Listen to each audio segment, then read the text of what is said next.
धान की फसल 20 से 40 दिन का हो चुकी है। अभी भी बहुत सारे किसान भाइयों ये कह रहे हैं कि धान की फसल में खरपतवार का जो समस्या है वो दिन ब दिन बढ़ता जा रहा है। किसान भाइयों, मार्केट में तो बहुत सारे खरपतवार नाशक है, उसको स्प्रे करने के बाद भी रिजल्ट क्यों दिख रहा है शून्य? क्या हो रहा है गलती? कैसे करें ये खरपतवार को कंट्रोल? उसी के बारे में आज इस वीडियो में अपन बात करने वाले हैं, तो अंत तक जरूर देखना।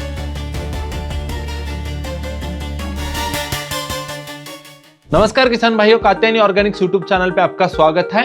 अभी तक चैनल को सब्सक्राइब नहीं किया तो जल्दी से जल्दी सब्सक्राइब कर लीजिए और इस वीडियो को एक जरूर लाइक दीजिए। तो किसान भाइयों, धान की फसल देखेगा ना, रुपाई करते से ही ये चौड़ी पत्ती वाले खरपतवार और सकड़ी पत्ते वाले खरपतवार जो रहते हैं उसका उगना चालू हो जाता है। आप रुपाई कर दिया, उसके बाद 5 दिन से ही ये जो खरपतवार है ना, ये उगना चालू हो जाता है। अभी आप धान की फसल देखेगा ना, बहुत जगह अभी 20 दिन से भी ज्यादा हो गया है, कई जगह तो अभी भी रुपाई चल रहा है। तो किसान भाइयों, ये सारे स्टेजेस को कवर करके अपन इस वीडियो में खरपतवारों को कैसे कंट्रोल करना है उसके बारे में बात करते हैं, और ये जो खरपतवार नाशक जो भी दे रहे हैं उसको कैसे देना है जिससे ज्यादा से ज्यादा रिजल्ट अपनी धान की फसल में दिखे, उसके बारे में भी बात करते हैं। उससे पहले किसान भाइयों, अपन कुछ सावधानियां के बारे में जानेंगे जिससे खरपतवार को अपन कंट्रोल कर सकते हैं धान की फसल में। पहला अपन जानते हैं 20 से 25 दिन पे खरपतवार को कैसे कंट्रोल करें। तो इस स्टेज पे किसान भाइयों, बहुत सारे लोग खरपतवार नाशक तो देते ही है, बिना खरपतवार नाशक देते भी खरपतवार को कंट्रोल कर सकते हैं, क्योंकि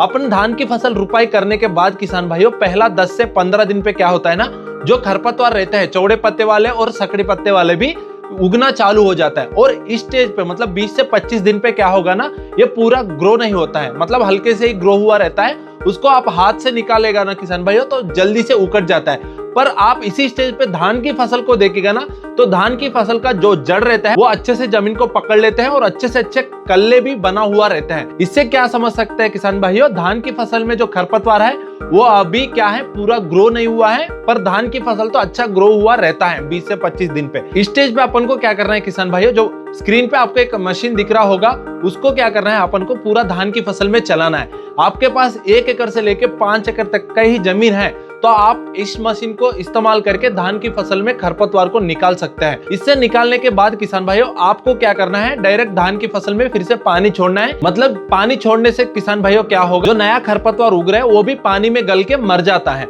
तो यह हो गया पहला सावधानियां। और इसी स्टेज पे आप खरपतवार नाशक को भी दे सकते हो, पर उसके बारे में अपन अंतिम में बात करते हैं। इसके बाद किसान भाइयों, 30 से लेके 40 दिन वाली फसल स्टेज पे देखेगा ना किसान भाइयों, ऑलरेडी जो खरपतवार हैं वो बड़े हो चुके हैं। इस स्टेज पे खरपतवार को अपन कंट्रोल नहीं किया तो अपना मेन धान की फसल को इफेक्ट होने का चांसेस रहता है, क्योंकि जितने भी खाद आप दिए हो अभी तक फसल को, वो पूरा खाद धान फसल ना लेके ये खरपतवार को चला जाता है। इस स्टेज पे देखेगा ना किसान भाई, अपन को क्या करना है, धान की फसल अच्छे से देखना, पूरा फसल खरपतवार से फैला हुआ है तो अपन को खरपतवार नाशक देना है। नहीं, कुछ कुछ जगह ही मतलब पैचेस में ही खरपतवार आपको दिख रहा है, तो आपको क्या करना है, लेबर को लगा के उस खरपतवार को उस जगह से अपन को हैंड वीडिंग के द्वारा हटाना है।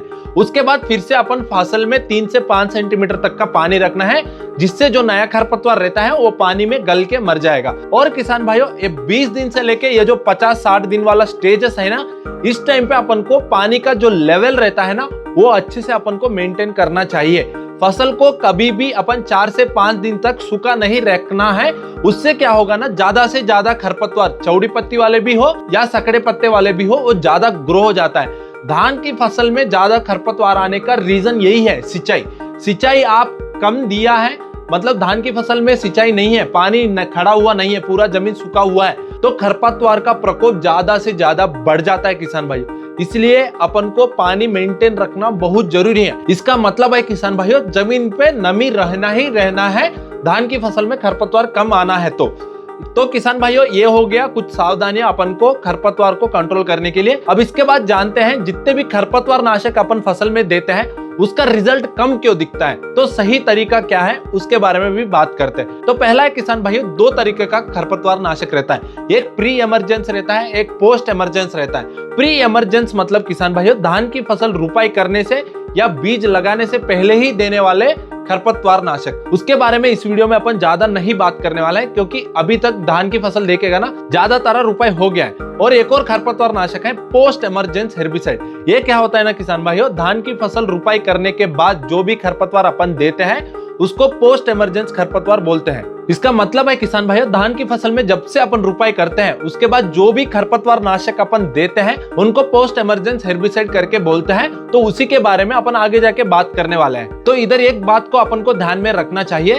कभी भी आप पोस्ट इमरजेंस खरपतवार मतलब रुपाई के बाद कभी भी आप खरपतवार नाशक फसल में दे रहे हो तो आपको क्या करना है, जितना भी पानी का लेवल धान की फसल में है वो पूरा पानी को अपन को निकालना पड़ेगा। उससे क्या होगा किसान भाइयों, जो खरपतवार है वो क्या है, पूरा पानी के अंदर ही रहता है। पानी अपन निकालने का वजह से किसान भाइयों जो खरपतवार रहते हैं वो बाहर पड़ते हैं। मतलब जब अपन ये खरपतवार नाशक को स्प्रे करते हैं ना, वो पूरा जाके खरपतवार के ऊपर पड़ता है, जिससे अपन को ज्यादा से ज्यादा रिजल्ट आएगा। इसलिए इस बात को जरूर आपको फॉलो करना चाहिए। कभी भी खरपतवार नाशक दे रहे हो तो पूरा जितना भी पानी धान की फसल में है उसको बाहर निकालना है और उसके बाद ही ये पोस्ट इमरजेंस वाले खरपतवार रहते हैं उसको स्प्रे करना है। उसके बाद किसान भाइयों 24 घंटे से लेके 48 घंटे के बाद आपको फिर से सिंचाई देना पड़ेगा, जिससे क्या होगा 2 दिन तक तो नमी जमीन में बना ही रहता है, उससे कुछ प्रॉब्लम नहीं है। तब तक ये 2 दिन गैप अपन को आ गया है, उससे क्या होगा ना, ये जो खरपतवार नाशक आप दे रहे हो उसका रिजल्ट पूरा आपको दिखने में आ जाएगा किसान भाइयों। इसलिए अपन को पानी निकालना होता है।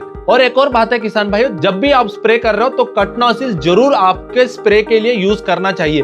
कट नोजल से क्या होगा ना किसान भाइयों, जब आप स्प्रे करते हो तो डायरेक्ट खरपतवार के ऊपर ये जाके स्प्रे पड़ता है। मतलब इसका वजह से ज्यादा डिस्पर्शन नहीं होता है। डिस्पर्शन मतलब ज्यादा तरह ये फैलता नहीं है, डायरेक्ट खरपतवार के ऊपर पड़ता है।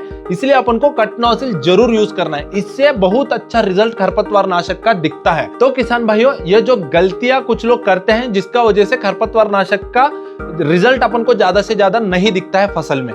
तो अब बात करते हैं जो मुख्य भाग इस वीडियो का, कौन सा खरपतवार नाशक को कौन सा स्टेज पे देना है। तो पहला खरपतवार नाशक है कात्यायनी का गरुड़ा, जिसको अपन 2 पत्ते से लेके 5 पत्ते वाले स्टेज पे अपन को देना ही देना है। मतलब शुरुआत की स्टेजेस है किसान भाइयों। इस स्टेज पे क्या है ना, दोनों तरीके का खरपतवार अपने फसल में दिखता है, चौड़ी पत्ती वाले भी हो सकड़ी पत्ती वाला, दोनों अपने फसल में दिखता है। तो उसको कंट्रोल करने के लिए ये गरुड़ा, जिसमें बिस्पार्विक सोडियम 10% SC रहता है, ये बहुत अच्छे से अच्छा रिजल्ट देने वाला खरपतवार नाशक है।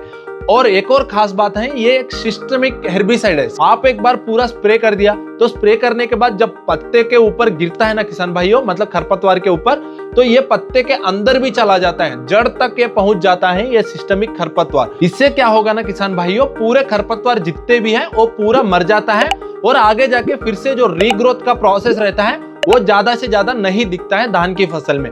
इसका डोज के बारे में बात करेगा तो किसान भाइयों 80 ml से लेके 100 ml प्रति एकड़ आपको देना पड़ता है। इसको DSR विधि में भी आप दे सकते हो, रुपाई विधि में भी आप दे सकते हो किसान भाइयों, पहले शुरुआत की स्टेजेस में। तो एक और खरपतवार नाशक के बारे में अपन बात करेंगे, वो है पैडीगॉड, जिसमें फेनप्रोक्सी P इथाइल 6.9% EC रहता है। इसका डोज है किसान भाइयों 300 से लेके 350 ml प्रति एकड़। ये जो खरपतवार नाशक है ना किसान भाइयों, ये ज्यादातर सकड़ी पत्ती के ऊपर ही काम करता है। जब ज्यादातर आपकी धान की फसल में सकड़ी पत्ते वाले खरपतवार दिख रहे हैं तब आपको पैडीगॉड का इस्तेमाल करना है। इस खरपतवार नाशक को किसान भाइयों आप शुरुआत की स्टेजेस में भी इस्तेमाल कर सकते हो और ये 30 से 40 दिन पे भी आप यूज कर सकते हो। जब भी आप खरपतवार नाशक को धान की फसल में दे रहे हो तो ये बात ध्यान रख लीजिए, जो डोज मैंने बताया है वो डोज के हिसाब से ही आपको स्प्रे करना पड़ेगा। कभी भी आपको डोज ज्यादा नहीं रखना चाहिए, क्योंकि ज्यादा डोज जब खरपतवार नाशक का आप देगा ना किसान भाइयों, का असर पूरा फसल के ऊपर पड़ता है। इसलिए आप सही डोज के हिसाब से सही स्टेज पे खरपतवार नाशक को दे दीजिए। तो किसान भाइयों ये हो गया 2 खरपतवार नाशक जो धान की फसल में अपन को देना है। ज्यादा खरपतवार नाशक के बारे में जान के भी अपन को कुछ नहीं करना है, इस खरपतवार नाशकों से पूरा कंट्रोल हो जाता है। अब आपको एक डाउट आया होगा, आप तो 50 दिन तक का बता चुके हो, उसके बाद क्या है? उसके बाद किसान भाइयों कुछ भी खरपतवार नाशक को अपन को देना नहीं चाहिए। अच्छे से सिंचाई आपको मेंटेन करना चाहिए, बस अच्छे से सिंचाई मेंटेन करेगा तो किसान भाइयों क्या होगा, जो नया खरपतवार जितने भी आता है वो पानी में गल जाते हैं और मर जाते हैं। ज्यादा धान की फसल के लिए नुकसानदायक नहीं होगा। आप सिंचाई को रोक दिया, फसल को सूखा छोड़ दिया तो ज्यादा खरपतवार आने का चांसेस ज्यादा रहता है। इसलिए कभी भी आप धान की फसल में सिंचाई प्रबंधन जो है उसको अच्छे से अच्छा करना है। अच्छा सिंचाई प्रबंधन करेगा ना किसान भाइयों तो धान की फसल में कम खरपतवार का समस्या दिखता है। 50 दिन के बाद क्या होता है किसान भाइयों, अच्छे से अच्छा फुटाव और अच्छे से अच्छा कल्ले पूरे बन जाते हैं धान की फसल में। उससे पूरा गैप ही नहीं दिखता है, आपको खरपतवार आने का चांसेस ज्यादा कम रहता है। खरपतवार आ भी गया तो किसान भाइयों वो धान की फसल के लिए ज्यादा नुकसानदायक नहीं रहता है, उसका टेंशन आपको कुछ भी नहीं लेना है। तो किसान भाइयों ये हो गया पूरा खरपतवार नाशकों का कहानी और खरपतवार को कंट्रोल कैसे करना है। अभी भी आपको कुछ भी डाउट्स हैं धान की फसल को लेके तो जरूर हमको कमेंट में बताइए, या तो किसान भाइयों हम नीचे एक फॉर्म दिया है डिस्क्रिप्शन में, वो फॉर्म को भर के भी आपकी समस्या को हमको बता सकते हैं। आपको 24 घंटे में हमारे टीम से एक कॉल आ जाएगा और उसका समाधान आपको दे देंगे। तो किसान भाइयों अभी तक इस वीडियो देखने के लिए बहुत बहुत धन्यवाद। अभी तक चैनल को सब्सक्राइब नहीं किया तो जल्दी सब्सक्राइब कर लिया। अपन मिलते हैं अगला वीडियो में।